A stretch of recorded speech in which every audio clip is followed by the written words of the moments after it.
Hello, everyone, and welcome to this week's edition of Inlay Terms. This will be a fly by the seat of our pants episode. We just got together like 60 seconds ago, so we are not prepared. But Mr. Joel is a professional. So, Alex, how are you doing? I'm doing well. I'm doing well. It's a beautiful sunny day here where I am in Langley, British Columbia. I'm only too happy to participate in any discussion with like-minded people. So I'm looking forward to getting into it with you. All right, sounds good. Why don't we start with some introductions? Tell the audience a little about yourself. Yeah, my name's Alex. I am the leader of the provincial BC Libertarian Party. I was selected for that in 2023. Since then, I've run again as a member for MLA in this last time around in 2024. Not surprisingly, unelected because libertarians we had a tough go of it. I've run 4 times for the Libertarian Party of Canada. Starting in 2008 was the first time I ran. I discovered libertarianism sort of through a historical context when I was in college, classic liberalism. And I sought out a political party that I could identify with, and that was the Libertarian Party. So I've run for them 4 times, and I guess I got the political bug in that I've also run for mayor, for council, and for school trustee, and I've never been elected, but that's not enough to discourage me, apparently. The BC Libertarian Party, forgive my ignorance, that's a provincial party, right? That's right. Yeah, yeah, But you're running federally now for the federal Libertarian Party. yeah. The two parties are not affiliated, but there is some overlap. We also have a good number of our provincial BC Libertarian Party members that actually are registered PPC members for the federal side of it. Okay. But yeah, so I am a candidate in this time around for the Libertarian Party. Just gonna give a shout out to one of my most loyal followers, viewers. Good afternoon, Prairie. Yeah, I don't know. Where do you want to start? How's your campaign going? Like, just tell me. Like, what have you done? Any debates? No, so there is one coming up, and it's seniors focused. So that's always one of the harder ones where I get to say all your entitlement programs that you depend on. I would like to see those disappear. I would like to privatize them all, and then I have to dig in on the other side and say the reason that you're living paycheck to paycheck and you have on a fixed income is because of the poor decisions that you made when you were voting in your 20s. So that doesn't land so well. Of course, I sugarcoated a bit, but seniors debate, that's a tough one because there are a lot of people really struggling out there, and like I said, on fixed incomes that are looking for handouts from the government. And as a libertarian, that's not the route that we think we need to go to fix the deeply rooted problems. Have you seen the movie Canadian Bacon? I have, yeah. Oh, a long time ago. Yeah, yeah. There's that scene where John Candy is just trashing Canada. He's like, "Canadians suck. They're the dumbest people on the planet." For the audience, he plays an American, and then he looks at his beer at the hockey game. He's like, "And this beer sucks." And then everyone in the crowd starts beating the crap out of him. That's what it feels like when I'm at these like NDP sort of meetings, Right. debates, and I'm like, Progressive. we need a 2-tier healthcare, and then this woman like she gasps, and everybody has to run and fan her because she fainted, Yeah. kind of thing. Well, that's right in line with one provincial debate I was in. Well, we call them debates. They're more of a meeting, right? Like they're not really debates anymore. But there was a question on minimum wage where I said the real minimum wage is $0, and I actually heard somebody in the crowd hiss at me. So I've been jeered, I've been booed, and yeah, like you said, and sometimes you have somebody on the edge of fainting because Yeah. they just can't comprehend that there's a better answer to the problems of society than more government. The questions, the way that they're framed as well, they're so misleading. What will your government do about X? It's never like will your government promise to stop violating our rights? Like, it's never will you do less. Like, what will you do more? Well, exactly. It's yeah. So campaign wise, that's one of the struggles, right? It's trying to frame the conversation. I haven't done any door knocking. I haven't had time for that. One of the things about running a campaign when you're also working a full-time job, it's there's only so many hours in the day, right? So I do try and do as much I can through social media. I do all the questionnaires I get sent. I don't know how many you've been sent, but I know as a candidate in past elections, my inbox gets filled up with every special interest group saying, "What are you going to do for me?" And so there's that, and I do try and reach out to all of them because this is really why I do this, why I run as a candidate. It's a soapbox to get our message out. So why would I pull any punches on that? I had the most loaded question that I had was this morning. The journalist asked, what will your government do to overcome the rising opposition to combating climate change? And I'm like, nothing. We're not going to override the will of the people, you psychopath. And speaking of climate change, that was another group that had been putting on these all candidates meetings for quite some time, but they're not doing one this time around. They just have a questionnaire. And of course, like you said, the questions are very focused in a certain way to try and force an answer out of anybody who is not totally on board with them. So I don't know. I've always thought that the government has been the worst polluter in the history of mankind. So if the climate crisis is as bad as they say it is, the last person I want in charge of fixing it is the state. Do you have any concrete, because with people, facts don't resonate, it's emotions. Right. So do you have something to emote a response from them? Maybe the military, or what do you do? Oh, geez. You mean in regards to the climate stuff, or? No, you said that the government's the biggest polluter. Oh, polluter, yeah. Do you have specifically? I mean, if you just look at our municipalities all over Canada, they're dumping raw sewage into our oceans, and it's horrific. We're doing that. We look at the way that just crony capitalism works, in that there are horrible polluting corporations who do harm to our air quality. Again, you can say what you want about carbon in the air and what it has an effect on temperature. It's irrelevant. We do understand air quality, and there are some really bad offenders, and they're protected by governments who, are just looking out for the special interests. So that's so it's not so much facts; it's just anecdotal. It's just looking at the experience throughout history. And I mean, look, if you look at government, if you look at what they just did in is it Brazil, where they actually plowed through the rainforest to create a highway for their climate conference. So it's like that's my point. It's the government is the worst offender right off the bat. And if there are corporations doing it, often they're being protected by the state in their poor actions.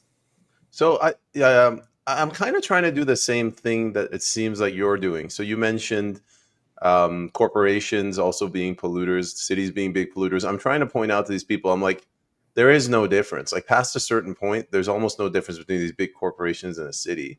Mm-hmm. The other thing I'm trying to do, you mentioned they're dumping sewage into the water. I'm telling them, I'm like, if you actually love the environment, you're going to want to force people to move out of the cities and move onto the land. Mm-hmm. Like, I'm pretty sure a septic tank is much more environmental friendly than downtown Vancouver dumping sewage into Cole Harbor. Yeah, I mean, there's huge benefits to urbanization and centralizing our housing.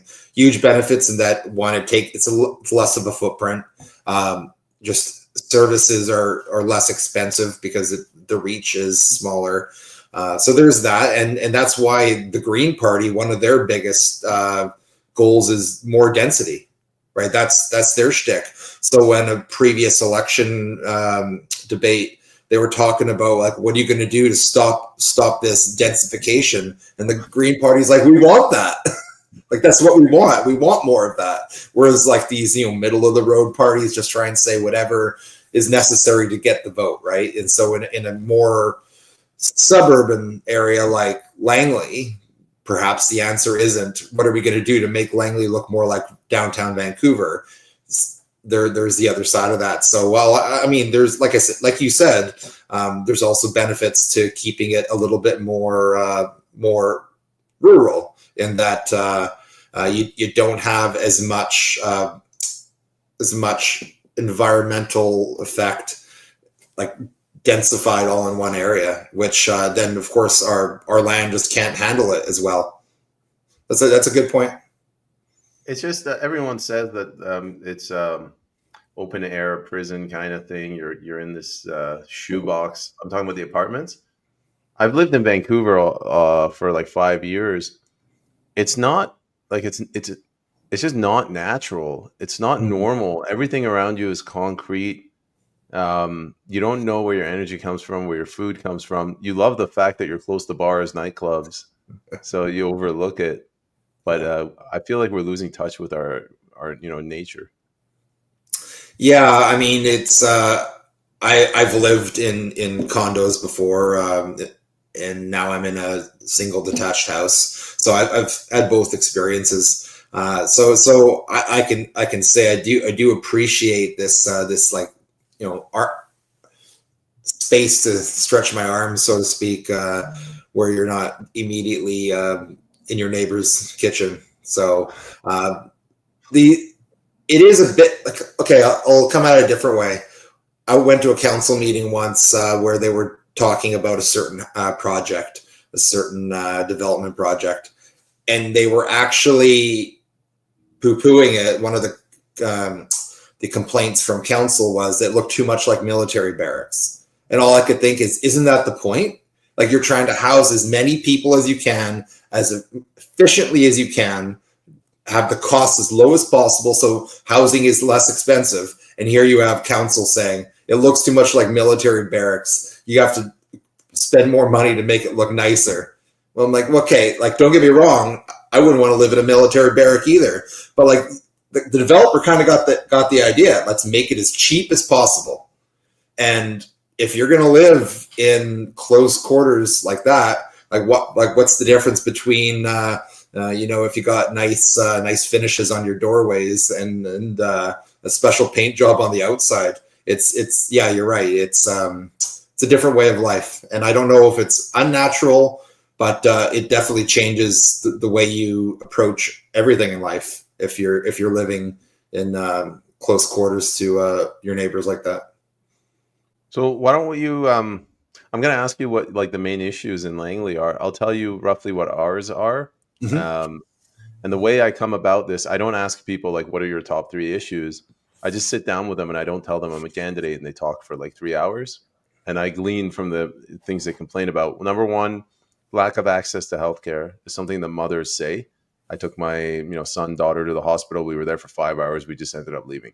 Disrespect of parents in the education system. Again, I hear it from my mothers. Why are they keeping secrets from me? And then the third one is a big one, but the economy, taxes, regulation. Mm-hmm. Right.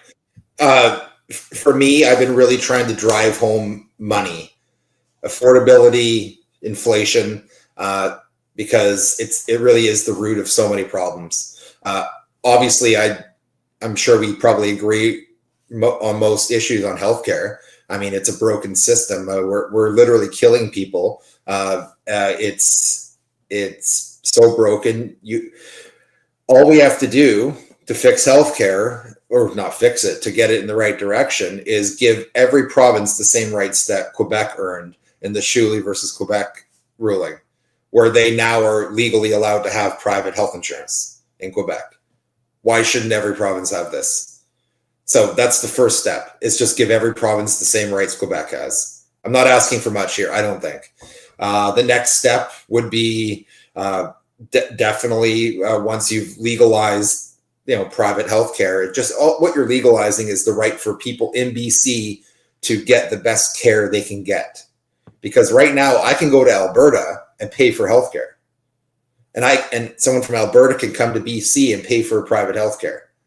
but a person in BC cannot pay for private healthcare, except in, of course, those specified places like eye surgeries and MRIs. But like you can leave the province and still get private healthcare in Canada. Like this, it's not as if two-tiered insurance doesn't already exist.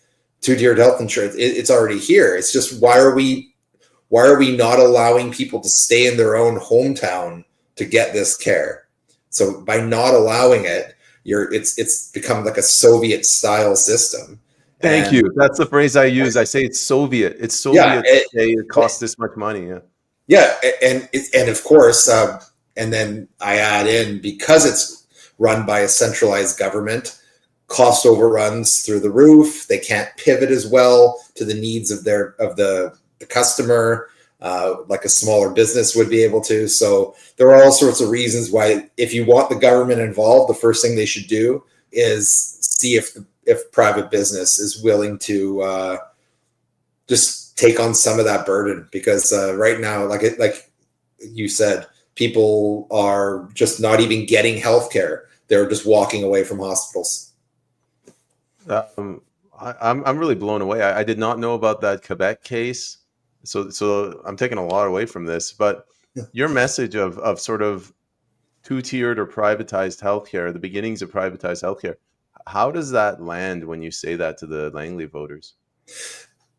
One of the things that they're afraid of is that that if that's legalized, that doctors will no longer serve in the public system, and then it will actually get worse, right? That's one of the big concerns. I've heard some people having really good rebuttals to that, saying there should be some sort of rule. A doctor has to work an X amount of years, 5 years, only in the public sector before they're allowed to start working in the private sector. I don't know if I necessarily agree with that, but basically I'll go along with anything that gets us closer to actually serving Canadians better. So how to be and further to that, they're worried about turning healthcare into a business, which my rebuttal, and it's often on deaf ears, is it already is. These doctors already are their own businessmen. The only thing that's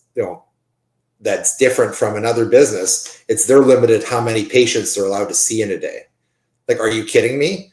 Like, you go to a walk-in clinic at 1 o'clock in the afternoon, they can't take any more patients if they've seen all their patients. Like, that's the doctor wants to help more people, and is legally not allowed to in BC. They're given there a certain amount. So it's crap like that. I mean, there's the regulatory burden too, and I know the BC Conservative Party talked a lot about that in their platform, about using AI and whatnot to try and streamline that process, to try and make it so doctors could do more doctory things instead of paperwork. And I'm like, yeah, that's nice, and I agree. I would like that too. But if the first step is really just letting doctors care for people, or letting nurses care for people. I mean, do you know what my favorite thing about the COVID pandemic was? And there isn't much, but it was pharmacists are now allowed to care for people. Like, they're allowed to they're allowed to both diagnose and prescribe you something, which was never allowed. They're trained to do it. They go to school for it. But in Canada, it was illegal for them to do that. And in BC now, one of the benefits of communists destroying the economy, eventually they have to face reality. So true. I mean, you eventually run out of other people's money. That's so healthcare. Yeah, how do they push? They push back. People are just nervous about it, right? Because I mean, public healthcare, it's part of the Canadian identity. For lack of a better term, I mean, they think, well, we're not the Americans, and I'm like, also a terrible healthcare system. Don't get me wrong, but we can do better. That's it. I'm getting in my truck. I'm coming down to Langley. You and I are grabbing a beer. I love what I'm hearing here, buddy. Well, I got like a whole bunch of questions still. Let's stick with healthcare. People, they're trapped. The healthcare system have trapped them. They're almost like an addict. Like they become addicted to public healthcare, And the more public healthcare hurts them, the more they ask, like, payment, how will you increase public healthcare? I'm talking about you go to a remote area in my riding and they don't have enough doctors. And the reason they don't have enough doctors, there's many, but one of them is that it's public and it's being mismanaged and nobody wants to go. And there's no free market. How do you square that circle? Do you understand my question?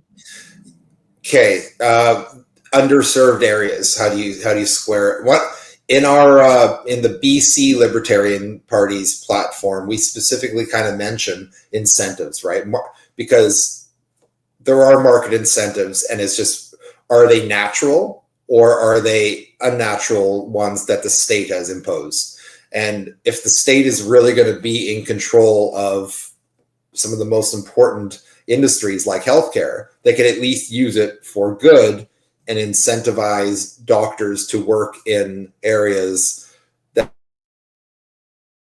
are under their compensation. So again, it sounds pretty much like a central planning idea, but if we're really going to try and have those underserved areas get more professionals to work there, the only way to do it is for them to have an incentive to do so.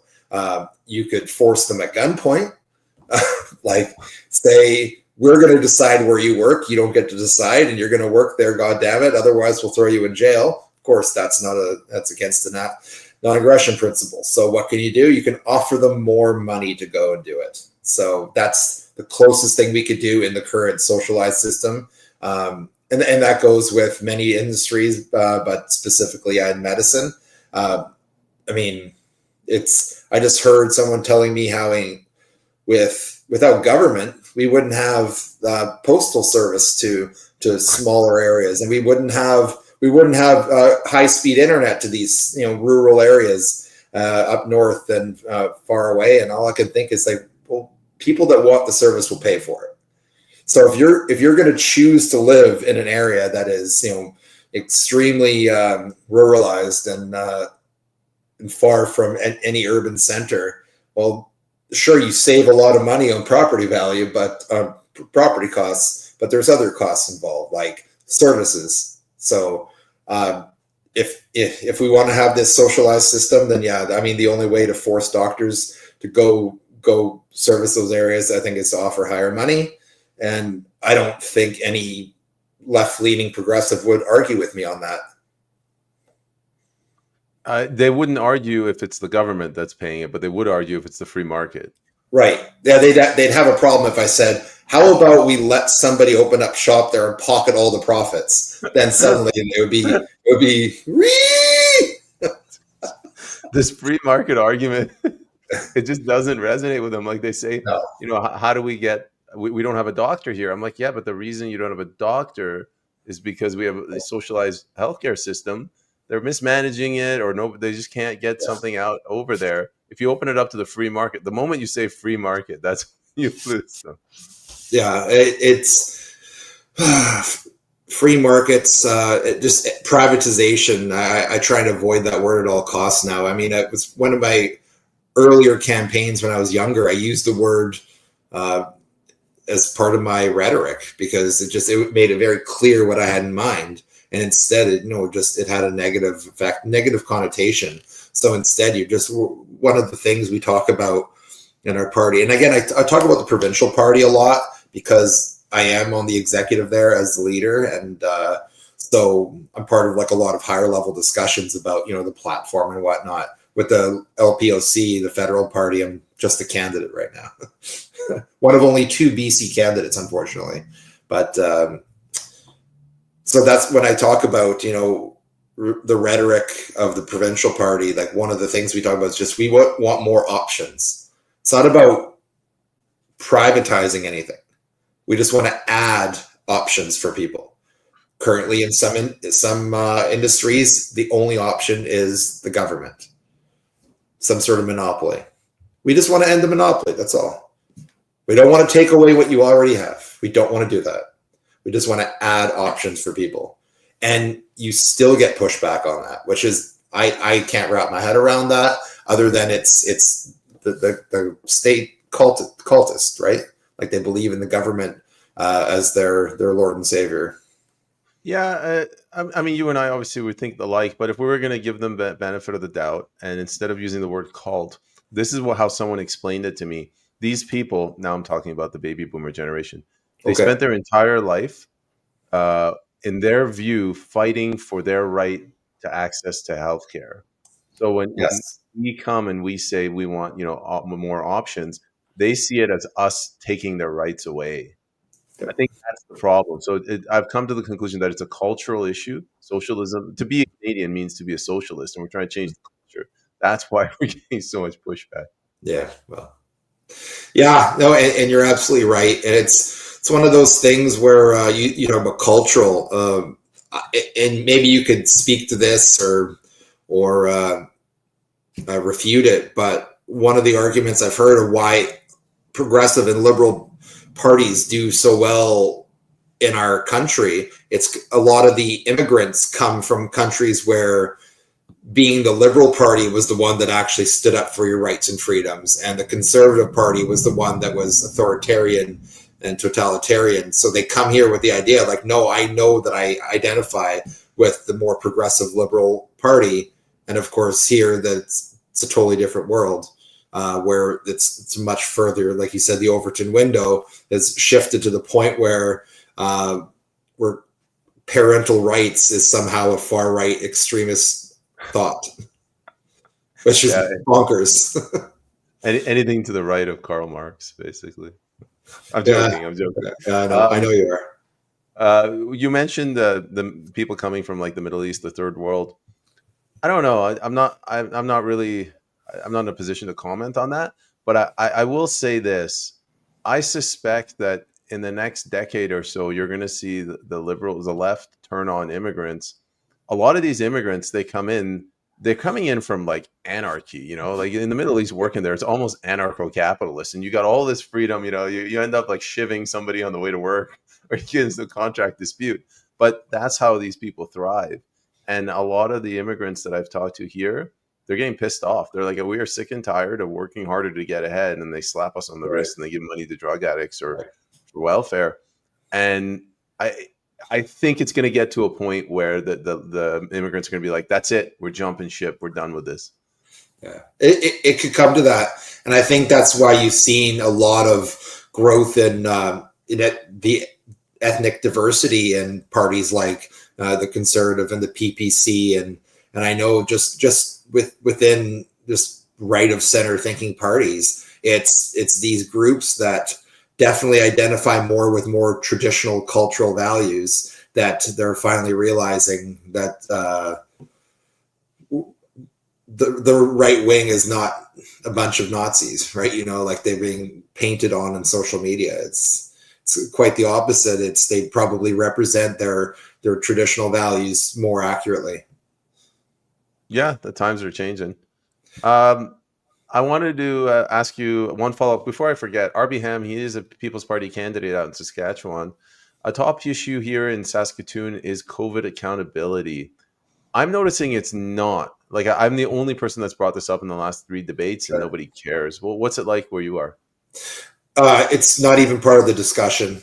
I wouldn't even bring it up myself because it would fall on deaf ears, just be a waste of breath.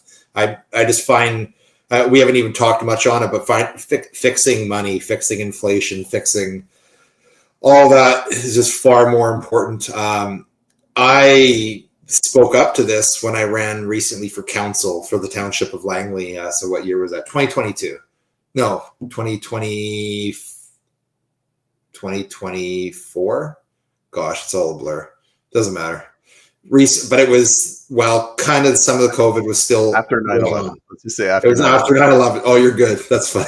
It was post 9/11, and I was the only one saying like, we first have to undo all these asinine restrictions that were put on the books immediately, and then secondly, we have to put in restrictions to make sure nothing like this ever happens again.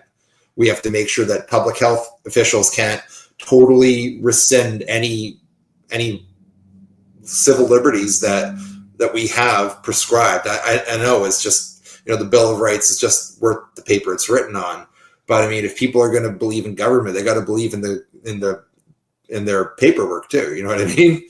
So I'm a fan of COVID accountability. Gosh, I mean, I don't know if I want guillotines to make a comeback, but I'm not for capital punishment, but I do believe that there were some crimes against humanity, and at the very least, we need to call it out publicly. I know in Ontario they just had a ruling saying that a lot of the restrictions on the trucker protests were unconstitutional. So that's a win. Things like that. I want to see those actions were wrong. Let's just get that straight first. And then we can talk about if we are able to, through the judicial system, hold people accountable. Because as much as that might be a big issue in the prairies in Saskatchewan, gosh, in Vancouver, probably there were people like lock me down harder, daddy, right? Like it's a totally different conversation. So trying to get the majority of people to want to throw Bonnie Henry in prison, I don't think that's worth being a campaign platform point.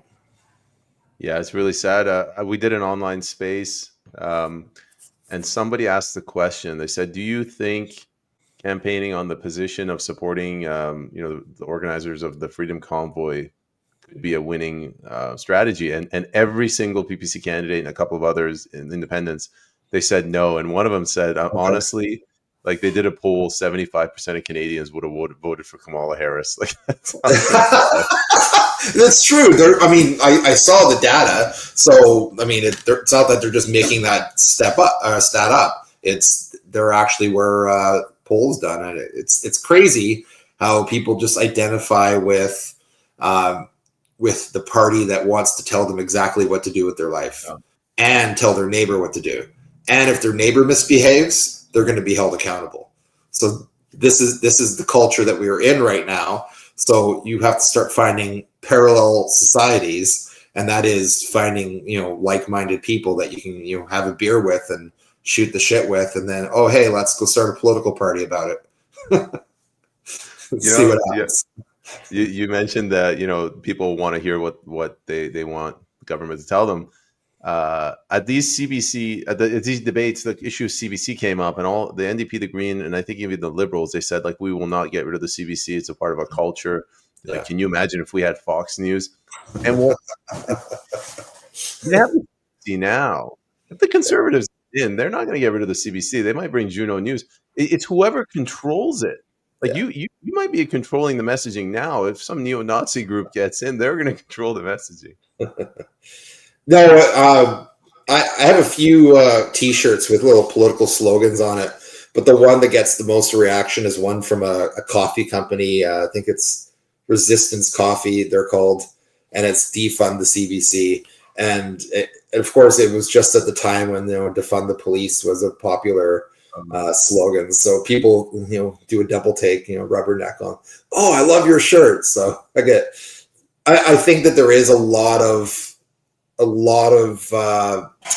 groundswell to cut subsidies for the CBC. I want it scrapped entirely, but it's really the CBC on its own, as much as it is a black hole for our taxpayer money. Now the Liberals are throwing money at every single journalist that will take it.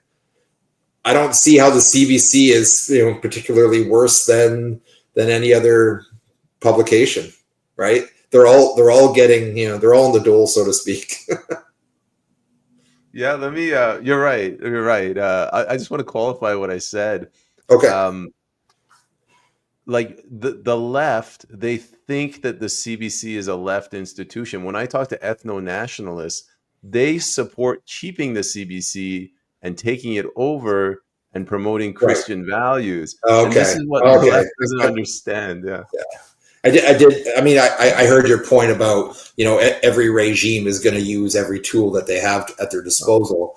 So you're saying, yeah, they're saying, no, we don't want to get rid of it. Think of how powerful we'll be using this. Yeah. Yeah. Which is, it's all, again, it's still propaganda. So, Okay, well, let's go over when we got into this topic. The first thing you mentioned was the economy. Sound yeah. money. Yeah. Like, tell me what's your view on how the economy should run, or money? Well, I mean, it's, in long form, and this is more long form, I'll tell the anecdote about my first election I ran in. So it was in Surrey North, and we had this auditorium. I think it was at the SFU campus in Surrey, and there was 9 candidates, believe it or not, running in that federal riding. And that was my first time doing it. And there came some question about affordability. And I gave some goofy libertarian-ish answer about lower taxes or something. Like, yeah, everyone can afford more if they keep more of their own money. Like, that sounds good, right?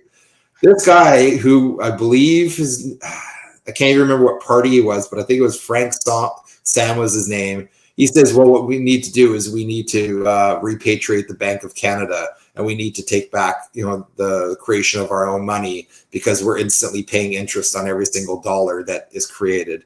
And that is bankrupting Canadians and putting us further in debt. And central banking is, the root of all evil. And the guy finishes talking, and it's crickets in the auditorium. Yeah. It's crickets. Even when I talk about lower taxes, I'm getting the soft clap. Nothing. He's speaking the hard truth. And I remember hearing him say that. Like, hey, this is the shit my dad used to tell me about. And I didn't think it was relevant, because that's not in the news, right? That's not on the 3x5 card of allowable opinion. Like, you need to end central banking. So it goes further than that. It's not only do we need to have our central banks stop dictating our interest rates, which are criminally low, that encourages more borrowing, discourages saving, which I think you and I would agree. We want our citizens looking after their futures a lot better than they are. Our Canadians have the most personal debt of any developed country in the world. Not according to Jean Chrétien at the Liberal Leadership Convention. Government debt, we're in great shape. Personal debt is through the roof. So there's that. So I would think that that's something that we want to remedy, but we should have higher interest rates. Not only is that going to encourage saving more, it's probably going to fix the housing issue. Low interest rates just drive up prices. So anybody who has a mortgage, just got into the market within the last few years, not going to like to hear that. They're not going to like it. I didn't like renewing my mortgage last year. It was painful. I probably should have locked in for 3 years, because it's already gone down since. But interest rates, I mean, the banks, it's criminal that they're just driving the cost of housing specifically, and just people are borrowing money when they shouldn't. Further than that, I mean, there's fractional reserve lending, and this is something I bring up over and over. The banks are adding credit out of thin air. And it's just the only people that benefit are first the banks, who get to make interest on the money they created out of nowhere. And then the flip side is, who gets the money first? Well, it's big business. It's government and big business. They get the money first. And then, of course, as it trickles into the rest of the economy, our dollar is worth less. So the people who are lower income, people who are on fixed incomes, their purchasing power is just absolutely demolished.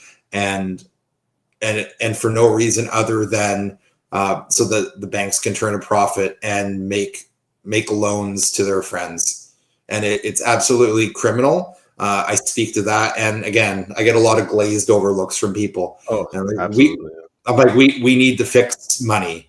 Some people say, do you want to go back to a gold standard? And I'm like, well, that's a nice little term. I don't think we don't have the gold in our reserves to go back to that, but it would be nice to fix the money to some sort of asset. Whether that's silver or gold, or even some people talk about Bitcoin. I don't care. And then further to that, lastly, I mean, you really have to just open up all legal tender, right? So that there's not the Canadian dollar is not the monopoly, so that people can actually do commerce in something like Bitcoin, and it not risk being caught on some sort of financial crime. Okay, let's let's spend the next, like, we got whatever, half an hour. Sure. Let's spend it on this. Just two loser Cool. guys pretending they're economists. It's true. I'm not a trained economist. You're right. Yeah, so the interest rate. I have a financial advisor, and he said that before the '90s they were kind of pegged to the market, but now they're doing that sailor finger to the wind kind of thing, and Oh, they're yeah. making it up as they go. Is that? Do you agree? That's my interpretation. Of course, I mean, in the '90s, it was in high school, so I can't really speak too closely to my experiences. But what I do know is that, from what I've heard, all my sources in the U.S. specifically, talking about the Fed, obviously Bank of Canada, slightly independent of the Fed, but the Fed has definitely taken more of a populist uh, position on interest rates in the last 25 years. So that is in line with what LIBOR. your I'm talking about financial LIBOR. advisor Like saying. they pegged Yeah, it to the Treasury sales, and it, it was it, based it in it's reality. right. It's they're no longer they're making policy based on feelings and vibes, and you hear someone like Donald Trump screaming that the chairman of the Fed should be dropping interest rates and drop them now and drop them yesterday, like he's waited too long. So anytime you have the leader, the executive branch of government trying to dictate, the policy, that's a problem right off the bat. But it also shows that, I mean, the same thing could happen in Canada, where the prime minister could say, and the premiers have called for it. I know that. I don't know about Trudeau, but they're saying, like, hey, we need to drop interest rates because people are hurting, not understanding that those dropping those rates have That's what's consequences. causing them to hurt. Exactly, exactly. Thank you. So of course, the people in these positions, they fully understand that they're not dumb. These are very smart people. So they know what the consequences of their actions are, but the cost benefit analysis is that they get to keep their jobs at the Bank of Canada just a little bit longer. Okay, I'm going to give you another theory of mine, and you can whatever shoot it down. Uh, Harper, he was exporting something that the rest of the world wanted, so they bought it from us using Canadian dollars, which means they had to buy Canadian dollars, so it propped up our dollar. I'm talking about oil. Trudeau came in and he stopped doing that, and then he turned around to the banks and he got subsidies from the banks to give to the green industry. So now we have less revenue, we have more cost. Yeah. So that hurt our economy.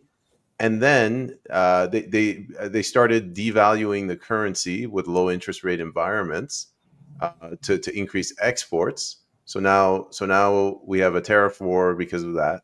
Like Vail Mountains, for example, Vail Resorts bought Whistler Mountain at full price. We devalued it. They've lost 50% of their investment. They're going to Trump. Trump has imposed these tariffs. I'm just trying to like paint a picture where all of this is connected in a low interest rate environment.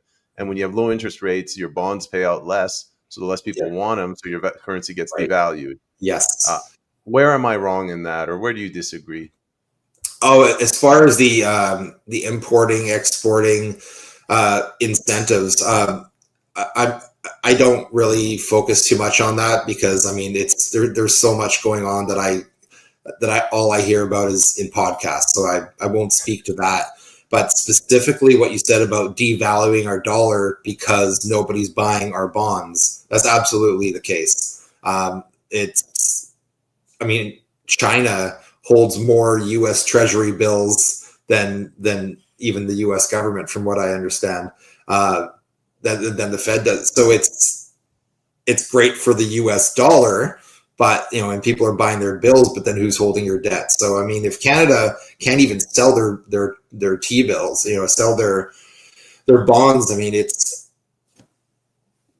it because of the low interest rates, that it's just not worthwhile? I mean, is it because we don't have the goods for the exporting? I don't know. I won't get too into it, because again, I'm making it very obvious that I'm not fluent in it. But I definitely think you're onto something, in that if people aren't transacting with us on an international scale, regularly enough. I mean, it's if we're just depending too much on government spending as being the root of our GDP growth, then we're not going to see a strong dollar. And if low interest rates are the reason for that, I would definitely see a tie in there. Okay, let's explore this further. When you have a low interest environment, it devalues your currency, but it helps your people in a way. You know, they can In a get way. cheaper loans, they can buy a Yeah. mortgage. So you're getting a cheaper loan. Everyone's getting a loan, which is money creation. You're buying these houses, which is speculation. The price of the house is going up. It gives the artificial appearance of a GDP growth. It does.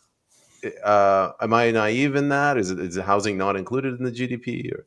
No, GDP is such a broken stat in that even government spending is included in that. So somebody recently posted a whole series of charts on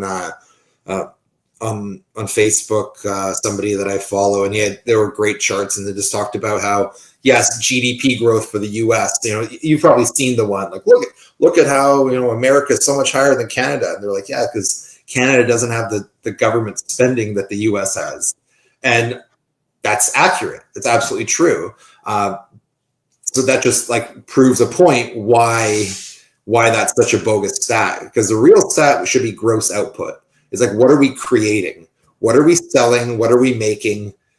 That should be the stat that we're really trying to measure. And that ties into resources, that ties into manufacturing, right? That's so not what are we spending money on? Because that's such a skewed stat. And when you have a low interest rate environment, then you're going to have more people borrowing money to spend it because it's so cheap to borrow it. It's almost like you're hurting yourself not by borrowing. With inflation, possibly being at a higher rate than the interest rate is. So it's poor financial choice not to borrow your ass to the hilt. So another follow-up question, man. I've been socially deprived because I've been to 3 debates. It's all about truth and reconciliation and climate change. Oh. It's good to hear somebody who understands where money comes from. I saw this graph. It came out of an article a few days ago. I put it on social media. It showed the top 10 industries in Canada by profit. The first industry, which is the commercial banking sector, made more profit in the last year than all the other 9 combined, and that included real estate. And I don't know if that what they mean by real estate, but it included real estate, hotel services, doctors, things like that. And it was like double all the other ones combined. I'm talking about the financialization of the economy, and when we say industry, we're talking about like somebody who plants a seed and the tomato grows. A farmer, somebody who builds a table, like somebody that actually contributes, as opposed to people speculating on a house and the profits is only in paper. Yeah. I don't know. It's not really a question, but what do you think? Oh no, absolutely. I mean, we want investment in our cities, in our province, in our country. But if that investment is simply to speculate on real estate, that's not necessarily the investment we're looking for, right? We're looking for people to come in and open up new businesses, right? Like that's what we're looking for. So simply coming in and buying up land or buying up businesses so that they can make some conglomerate. That's not necessarily what we want. That's not bringing in healthy growth. So no, you're absolutely right, and that would move the needle. So that's so sorry, that top 10 list. Where did you see that in? Where was that posted? I'll try to find it. It's not going to be hard to find. I'm just going to go through my profile. Let me. I guess the way I phrase the question: if you made money all your life and you have 10 million in your bank accounts and you're speculating on land, that's not where I have a problem. Where I have a problem is where I get a loan from the bank. I buy $1 million house from you. You get a loan. You buy it back at 1.1 million, 1.2, 1.3, 1.4. The bank gets its cut.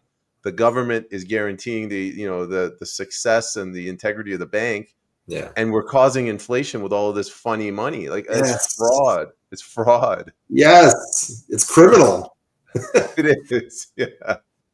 So yeah, you're right. And it starts right from the government being involved in wanting to incentivize home buying, In the States, it was real bad there before the 2008 collapse. So, and then the central bank gets involved, and with the low interest rates, so further incentivizing borrowing, driving up the price of real estate. And then, it is a bubble. I don't understand that. We're not going to see it burst. There's no chance that it's going to. Every time it gets close, they just drop interest rates again. But definitely, we've seen some mild dips in house prices recently, and it was tied to the interest rates. It was, people just didn't want to sell if they weren't going to get top dollar. So it's a shame because. Oh gosh, I love that shirt. So it's a shame with seeing how the financial sector and real estate is so closely tied. Okay, we've got commercial banking. Oh my gosh, that's insane. And then apartment rental. Oh, that's interesting. So it's specifically apartment rentals. So yeah, I know REITs are a very popular investment vehicle through mutual funds and stock buying. So that's interesting that it's that profitable. Oh my goodness. I haven't vetted this. I don't know if this is saying that commercial banking is the most profitable, and then this is the next 10, or they just pick 10 random ones. But this is shocking. Like, it dwarfs everything else. Meat, beef, and poultry processing. That's interesting. Okay. Yeah. Wow. Yeah, I know, this is great. So, it's exactly that. It's the banks create the credit. So not only have they created a customer with that credit, but now they're making profits off it. And as soon as they start getting that money coming back in, they just reinvest that back into creating another, profiteering vehicle for themselves. It's bonkers. And again, I'm not against people making money, and I know you're not either. It's what we're against is if it's actively devaluing other people's money involuntarily, right? Like if this was a voluntary, hey, I gave you money for a service, that's fine. But there are people being hurt that have no relationship with this sector, and and people just don't know what's happening. They know inflation. They know that word. We learned all about it with coming out of 2024 there. 2023 when we had that big spike. Like, it was at least double-digit inflation from like 5 quarters in a row, it seemed. I'm making that up, but it felt horrific. I work at a grocery store, so I saw it with the prices going up. Some things were pretty steady. Other things jumped up 50%, 100%. So where's that coming from? Yeah, supply chain. You hear supply chain a lot, but no, it's our money is worth less because there is more money in circulation. There are with not more goods to chase after, and who made that happen? And it's the banks and it's the government and our central bank. One of my financial advisors, we struggled to simplify it. You hit the nail on the head. Everyone knows the word inflation. They don't really understand what it means. So in that example where I said 1 million, we're flipping it back, 1.1, 1.2, me and you, and we're making a profit on paper. So every time you're making $100,000, 50,000 goes to the bank in interest. You take that 50,000 and you go to the baker and you buy the good bread that used to sell out at 4:00. Now, because you and I are buying that good bread, it sells out at 2:00. They sell it instead of $4, $4.50, $4.75. Love it. Like it happens like that, very, very slowly, incrementally. Yeah, and that's the way it was explained to me by my father, who introduced me to a lot of these ideas. Henry Hatzlitt's Economics in One Lesson is a great book. Explains a lot of the most basic level experiences that you'll have, and one of them included just talking about how when you introduce more credit, of course the prices are going to go up.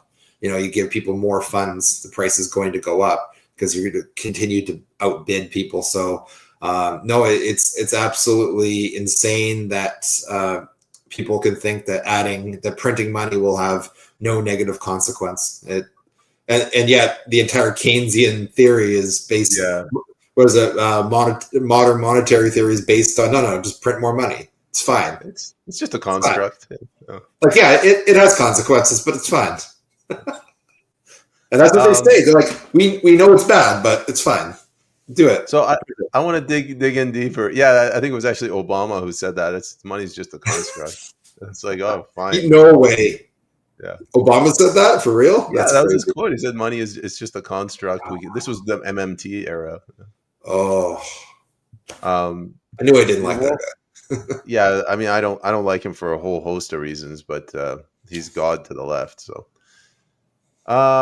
let's dig deeper into another thing. You mentioned legal tender, opening up legal tender. Everything that we just described, that financialization, you, me, flipping, the banks getting their cut. At the end of the day, I like all of this relies on the trust that the government vouches for. So if the financialization was happening through shit coins, like shit coins, and that would be different. Like if you and I had our savings wiped out, people would say like, well, you shouldn't have invested in that. Like you knew the risks going in. But we're in this captured system where we're born into the financial system. Do you see where I'm going? What are your thoughts? Yeah, I do. How it would be hard to strip somebody away from that. You're right. I don't have an answer for it. I mean, it's not even like a really strong issue for me to platform on. But you're right. People would have difficulty parting with that security of knowing who's backing that dollar. Like, never mind that it's worth 70 cents compared to what it was worth 30 years ago. It's still worth those 70 cents, and the government's got that backed. So to move away to it is worth exactly what I'm able to trade for it on any given day would be difficult for a lot of people to wrap their head around and accept. And there probably would be people that would get hosed, and who knows what the blowback to that would be. I don't know. What are your thoughts on it? Again, I want just to legalize it, but you're right. There would be a Wild West in a way. I think actually I'm advocating for a position in which I'm assuming you support, which is private money. So I think it was 1923, the Home Bank of Canada failed. It took a whole bunch of Canadian dollars. Mothers got on a letter writing campaign to their senators. And then, the senators are like, okay, we're going to bail these people out. If we had a private money system, the government would be like, listen, guys, you're on your own. If this money goes, we're not bailing you out. So you better be responsible citizens. Yeah, I support that. I mean, it just giving people more autonomy. But the flip side is it comes with more responsibility. Yeah. Yes. Like crypto, one of the main things people tell me, they're like, what happens if I lose my wallet? What if somebody gets hacked? They want that safety of the bank. Yeah. That's what happens. Yeah. That's too bad. No, it is a bit of it's still a very new world, because even most people that deal with cryptocurrency are doing it through various, like Coinbase and whatnot, and through apps where they don't even own their own keys anyway. They don't have it on a wallet. So it's basically just asset trading, just like you would stocks and bonds. But really the future of cryptocurrency isn't necessarily as a currency, as a money, which is kind of how it was being sold in its earlier years. It's more of a store of value that people have come to want to just hold as a safe haven when our government is just devaluing its money all the time. And I don't know what I would tell people who were nervous about that. I'm like, yeah, I'd be nervous too. Make good choices. It's funny. You said cryptocurrencies are a store of value. Yes, you're right. I look at them. I just call it a hedge against inflation. And the reason I phrase it differently is I have engineers. Like I got an engineer in India, and wiring money to him is really difficult. So he's like, why don't you pay me in Ethereum? I'm like, all right, sure. And then I go to pay him. I'm like, do I really want to forego my Ethereum when I have all of these useless Canadian dollars here that'll be worth even less? Let me just use that. Yeah. Yeah, I know. It's funny. It's funny. Yeah, everybody wants to be able to pay in Bitcoin, but they don't actually want to pay, part with any of their Bitcoin. Yeah, because our central banks are just printing recklessly Yeah, and devaluing yeah, the Canadian dollar. that's yeah. No, also true. But isn't it great if you had the option, right? That's all. Yeah, yeah. But anyway, how much? What are you? How are you? We doing for time? Do you have a hard stop? I have another hour. I know I don't want to go Oh, another just hour, but I just have five, time. I have time. 5, 10 minutes. I wanted to talk about, and we're brainstorming here, so there's no right answer. What should be good? Like the federal government, the gold standard. Like, should the federal government be allowed to print money? In the U.S., they did this in the 1790s. They wiped out their money supply, so they brought in the Coinage Act, and they Mm. said you can only mint. You can't print paper money. Should we do that? Because I don't. I just don't see a good solution coming out of this when the government can print money. Like it has to be limited.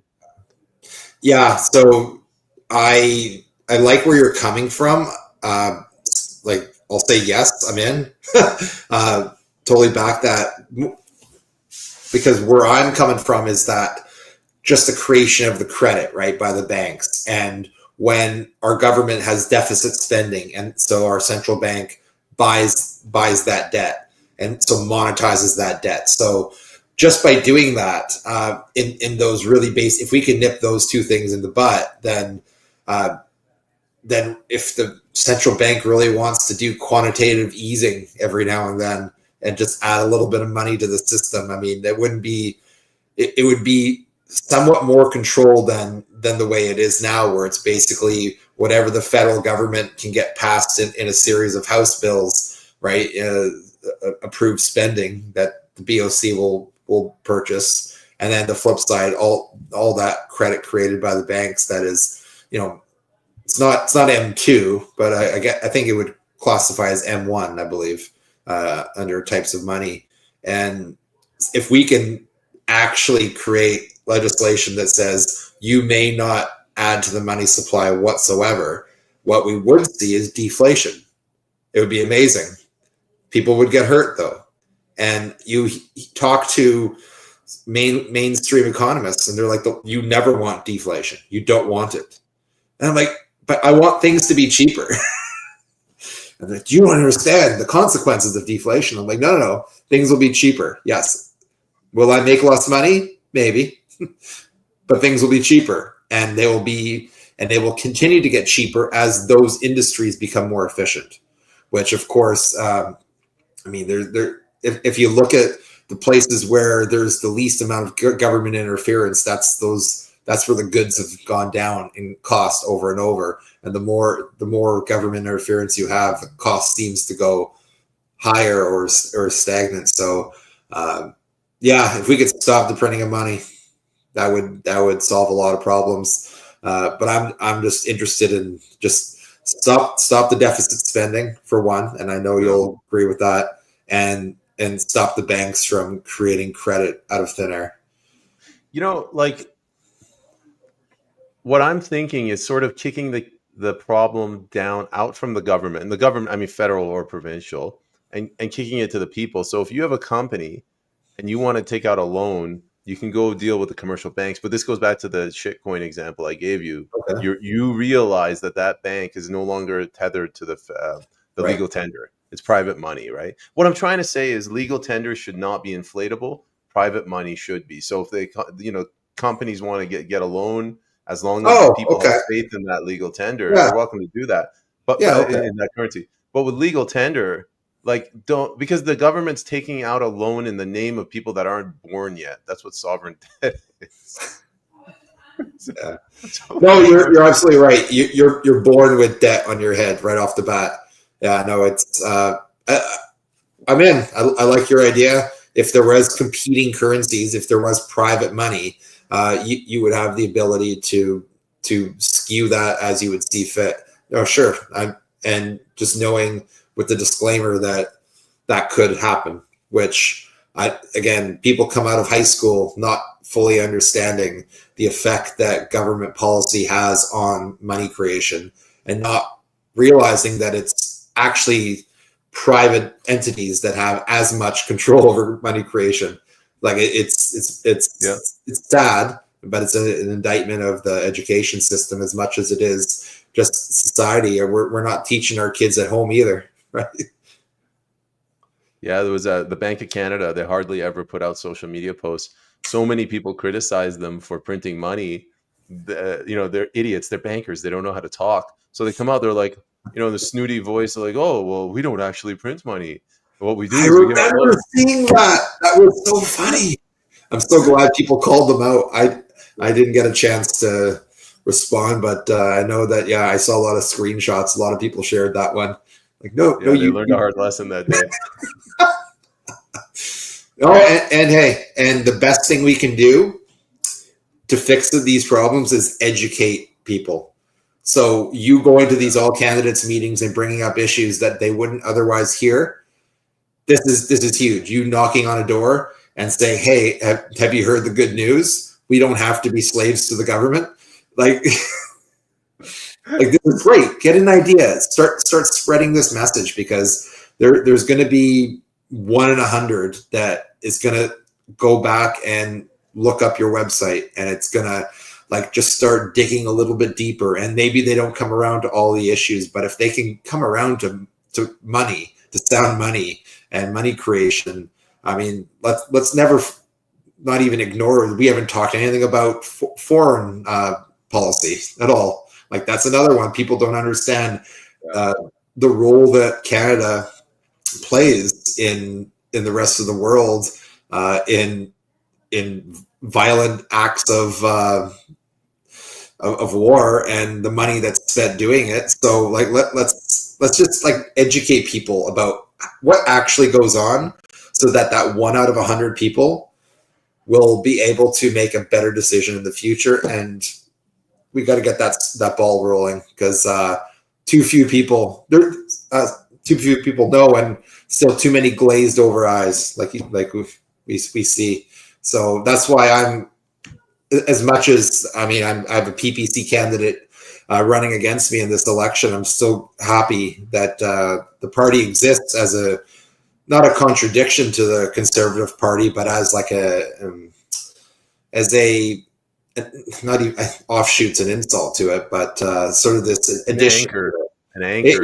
It's very clear that the Conservative Party wasn't educating people on anything. If anything, it was being deceitful to people to try and just buy votes, buy power. So I'm glad smaller parties. I know PPC's much bigger than my own, but smaller parties need to support each other, because the more voices we have out there, that there's a better chance someone's going to hear something that's right. Who's the PPC candidate you're up against? Do you know? I just met him yesterday, and McCarthy, Ian Kennedy, Safer. I can't remember now. It's I know he actually lives out of the riding. He lives in North Vancouver. Separ. Okay. Separ. Yeah, the Iranian guy. Yeah, I don't know him that well. I don't know him at all. Okay. Just a quick question. I was going to ask about. Here. So not a question. This is funny. I went to one of the debates in Squamish. Total shit show. Like you could. I thought it was at a municipal debate. One of the questions was, what are you going to do to make the roads safer for pedestrians or something like that? I'm like, this is federal. And I started, I went through like the academics. I'm like, federal, you man the courts, you defend the border and fight the wars, and maybe you have law enforcement. And it's just like crickets. There's another question about potholes. There was a question about public transportation. Like, I know you can finagle your way in and you can say, well, we'll put earmark money for public transportation. Like, it's municipal. But it's disingenuous when a candidate has an answer to those questions, right? Like that's and you'll find that they do. So, and I've been at one of these debates before where the PPC candidate's simple answer to almost half the questions was, that's a provincial duty. This is a federal riding. That's a provincial duty. And it's kind of like a waste of your chance to, give your 2 cents on a topic, but it's accurate because all the other candidates, it was lip service at best and lies at worst. Because no, I absolutely agree with you that again, it's an uneducated populace that is unfortunately voting for a lot of these major parties, and they don't even know what they're voting for. That's the problem, right? They think they're voting for Mark Carney to fix potholes. That's not what's happening. Elbows up, fixing the potholes. Yeah. Oh man, yeah. I mean, well, I guess it gets to Mark Carney. We got to end the episode. We've run out of ideas to talk about. Well, exactly. We haven't even talked about Pierre, but everyone said that one person said they wouldn't sign my nomination package because they didn't want me on the ballot because they didn't want to risk me taking away even one conservative vote because we just cannot have the Liberals win again. I said, I don't think I'm taking away any conservative votes, but okay, fine. I hear your point. I also agree. I don't want another Liberal government. So, we could talk about vote splitting, and I'm sure that's something that you've had to deal with. Yeah, let's talk about that. So, and I would like to hear your perspective because you're a lot closer to it than I am. let's work our way to it. I had some time. So, I was talking to this older gentleman, baby boomer generation, so about 80 years old. He said, the PPC is a fringe party, and that's fine. It's your opinion. It is, but whatever. I guess so, yeah. But from his anyway, I asked him, why are you voting Carney? Why are you not voting Pierre Poilievre?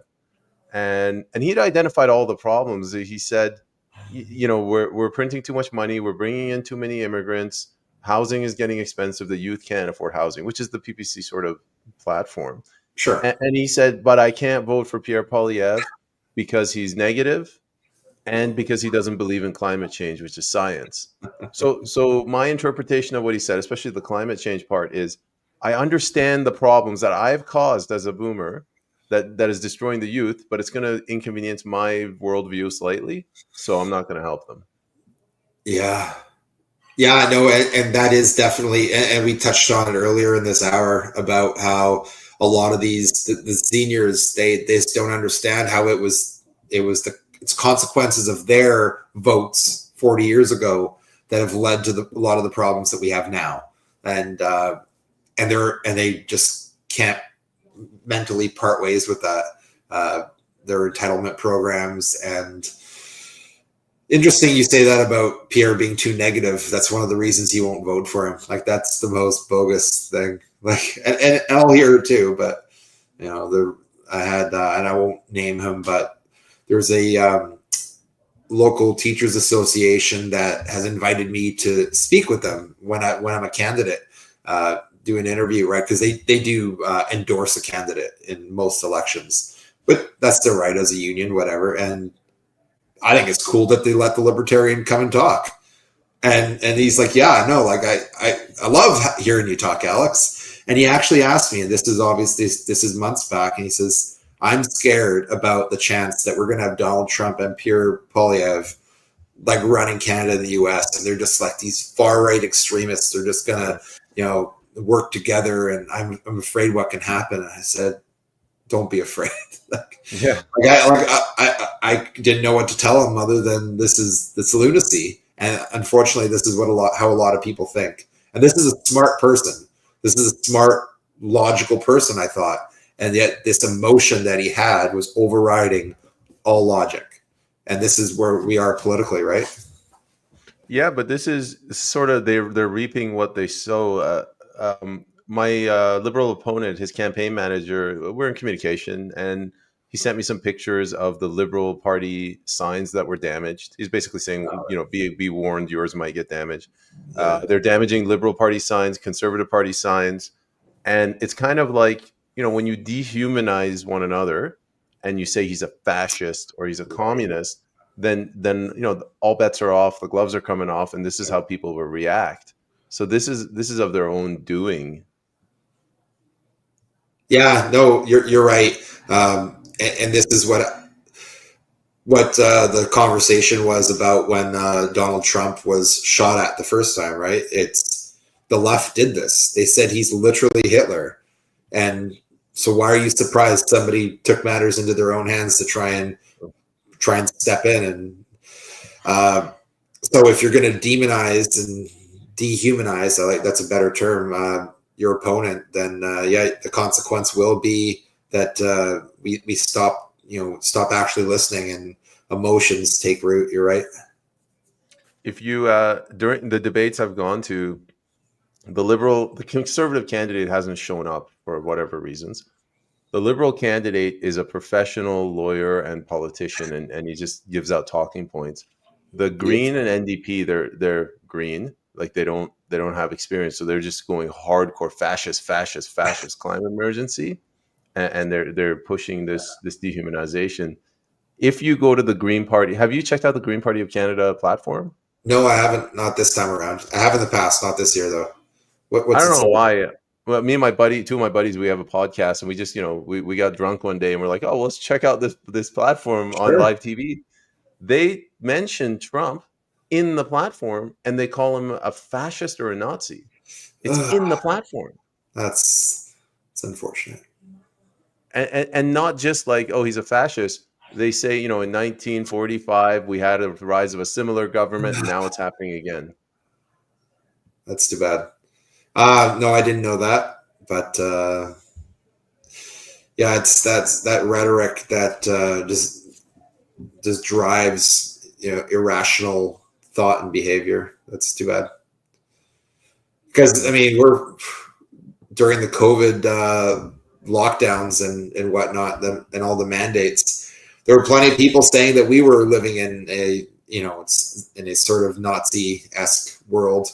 Anybody that didn't want to partake in locking themselves in their home and doing everything through Zoom and home delivery. And I thought that was also a bit of a stretch. But I mean, it's crazy how somebody could just on emotion be like hate someone so much. And if you ever press them, okay, what are the things you don't like about this guy? They would be hard pressed to deliver even 3 policy points. Yeah, it was the bad times during COVID. Sorry, I'm trying to find that Green Party platform. So you mentioned, I'll look it up myself another time. That's something. you mentioned the vote split. Yeah. Something occurred to me earlier when you're talking about how you're on X and social media. I've been heavy on X the last 2 years, and then in the last few months, I've been out door knocking and in debates. Completely different. Like on social media, it's people like you and me talking about the issues. You in the real world, it's a switch. Like in the virtual world, it's real. In the real world, it's virtual. They're not talking about any of these issues. And it's the same with vote split. Like nobody talks about. Very few people talk to me about how the PPC doesn't have a constitution or how we're splitting the vote. Oh, the Constitution thing. Yeah. That's been brought up to me before, and I'm like, you know what?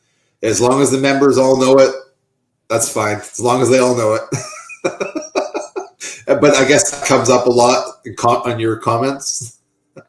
It comes up a lot online. A big chunk of the hatred towards the People's Party is it doesn't have a constitution, so I could never support a party that doesn't have a constitution. You go in the real world, people are like, "What's a constitution? What are you talking about? What do you mean?" Yeah. Yeah, I don't It does not compute. And so you don't get any vote splitting comments during your campaigning, like not really. That's interesting. I haven't had a single one. Not a single person has said that to me. Interesting. I've had far less this time around than I have in past years, which I find I don't. Maybe I'm just not out there as much, or I'm not pressing people as hard. But I'm getting less pushback in that way. I'm getting plenty of people that very adamant for one party or another, but there was a time when I got a lot more pushback just for us existing, for taking votes away from the party they thought should be in power. And And to an extent, and this is where I like to like always pivot back. I like the idea of being the upset vote, where if your party can't mobilize people to come and vote for you with good policy, then why do you deserve that vote? And if there's another party that can swing somebody to actually show up on election day and stand in line to vote for them, and they do it knowing of the consequences that I'm voting for this person, even though this person might not win, I believe strongly that if a libertarian, and it's happened before, was ever the difference between the two major candidates and the bad guy won, the Socialist Party won, I'm not upset, because what this means is that right-wing party, that's what I'll call them in this example, they now have to work harder to get in power, right? The status quo of just promising we're going to be less socialist than the other guy is just not going to cut it. So I know at least one example, we had a candidate, it was federally, I think, in the Mission area a few years ago, where the Libertarian person got like 200 and something votes. And that's how close that race was between the Liberal and the Conservative. And it was decided by less votes than the Libertarian received. So the Libertarian made up that difference. So you could say vote splitting is bullshit, but I think if it's anything, it's a great way to of smaller parties, and that, hey, do you want our vote? Then you should have better policies.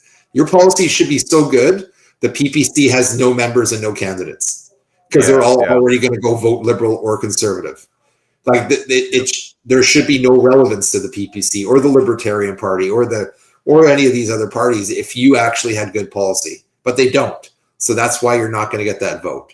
So if the bad guy wins a couple elections because you were lazy in your campaigning and your platform is soft, then yeah, it might be a good eye opener for those parties. What do you think about that? With like instead of like trying to defend your party's existence and trying to say vote splitting is not a problem, but say like actually we thrive at the opportunity to ruin this for someone like the Conservatives. No, you're right. This, I found this as well. When you're talking to the voters, I mean, you have between like 3 and 8 seconds to make your pitch before the glazed eyes come out. So I usually just say like, we'll do our best and the Conservatives can do their worst. We're trying to save the country. It's basically my way of saying F off. Like it's a stupid charge, but it's a very sore loser argument. It's like you get your ass kicked at the bar, and then you're like, oh, like, Payman, you distracted me. You called my name. That's why I lost. That's what it feels like with these guys. Like, we would have won if it wasn't for those dastardly PPCers. It's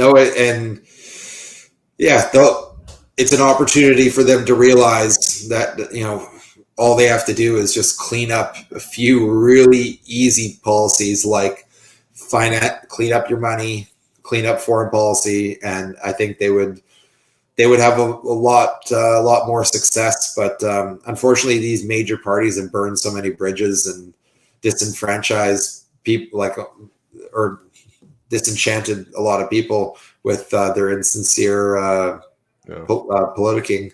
And it's some people may never go back. I always give the example of Ross Perot. George W.H. Bush. He campaigned on the promise of, read my lips, no more taxes. He gets in, he increases taxes. Ross Perot is like, screw this guy. So he runs as an independent. I think he got like 20% of the vote. Bush lost. And the lesson from that is not don't split the vote. The lesson from that is it's a long war. From George W.H. Bush, unfortunately, we got George W. Bush after that, but then we got Ron Paul, we got the Tea Party. Whatever you think of Donald Trump, like, he's more populist, and at least they push back on the censorship of Joe Biden. So this is going to take the rest of our lives to claw back the liberties we've lost. Oh, and I don't think they'll ever come back. It's just, it's about stopping the train. That's like I don't even know who originally said it. But Tim Moen used to quote it. It's conservatives are just progressives driving the speed limit. Like Yeah. they're going the same direction. Like it's Yeah. just they're going slower. So I always tell, as a libertarian, I want to stop the train. So, Don't get me wrong. Like, I love libertarianism. Um, I never tell voters that, because libertarian is just, they consider everyone is born with a tinfoil hat. You tell them you're a libertarian, and they're like, "Who's going to build the roads? Like, if there's no government, what will happen to the roads?" But yeah, like, I say you have to be responsible individuals. It's about property rights. You mentioned the non-aggression theory. Um, like, just these simple things. I think property rights. Like, I just you yeah, come in this world, you own your body, buy a plot of land, your business, a rule of law. Government doesn't exist. I mean, the person that keeps the lights on in the courthouse, we can call that government, but otherwise, we don't need it. well, that's a whole other conversation for another day. Mhm. It's, do we even need government? And you could even say, like, why are we even, like, I believe that everyone in government is part of the problem. They're part of the system, and and it, like, yes, there are the outliers like the Thomas Masseys and the Ron Pauls, but so many good people get in there, and they just fall victim of the machine. And by running in these elections, we're just kind of legitimizing the system. And I continue to do it for opportunities, not just to chat with people like yourself on your platform, but like you said, go to these debates, these all candidates meetings, and talk about climate change. Tell them all about how, like, maybe it's good that Canada's warming. Think about, there's actually GDP growth coming our way as it warms, and people don't like to hear that Canada's going to be better if it's warmer. People don't like to hear that the healthcare will be better if you just let Bob go and get a hip replacement down the street instead of having to fucking fly to Mexico. so Have you? so people, Have you tried to, yeah, dude? Have you tried to get a specialist these days? It's yeah, like you're trying to get somebody whacked. You go to the doctor. The doctor's like, "All right, I'm going to talk to a guy, and a guy will call you." I'm like, "How about yeah. you just give me the number and I'll call them?"